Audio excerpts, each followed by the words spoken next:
Paris is choking on smoke. Streets once sold as symbols of order and civilization are now barricaded, burning with the fury of their own citizens. Emmanuel Macron, the man who lectured Africans about democracy and stability, cannot govern his own backyard. For the Sahel, this is not just French chaos. It is a mirror, a seismic shift, and yes, perhaps a taste of karma. For decades, France preached governance to Africa. They said, "We are the model, follow us."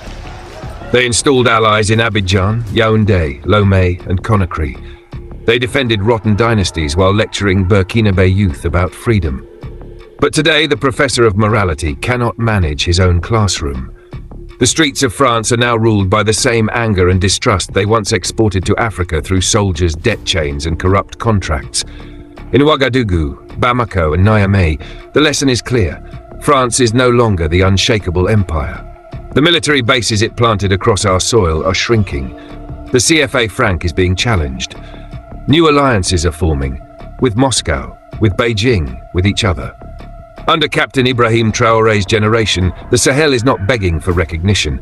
It is architecting sovereignty. When French ministers scramble to calm angry crowds at home, they have less energy to impose control abroad. That is the seismic shift. Paris is no longer the center of our destiny. For the first time in decades, Africans are negotiating from a position of strength. Call it karma if you wish.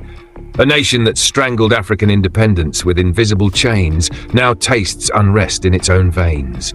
Macron, who mocked our calls for dignity, now faces his own legitimacy crisis.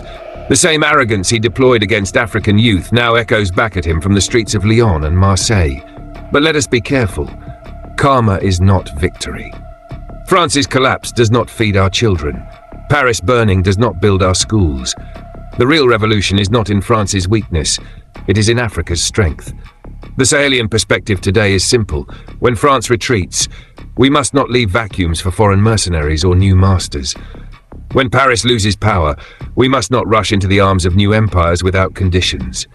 When the West fractures, Africa must forge unity, sovereignty through solidarity. This is the doctrine of our time, echoed by Traoré. Africa's future will not be negotiated in Paris, Washington, or Moscow, but in Ouagadougou, Bamako, Niamey, and across the soil of the continent. France is burning. Macron is drowning in the very chaos he once exported. For Africans, this is not a time to gloat, but a time to act. The age of dependence is closing. The age of sovereignty has begun. And the fire that now consumes France, let it be a reminder. Empires burn, but nations that stand on dignity endure.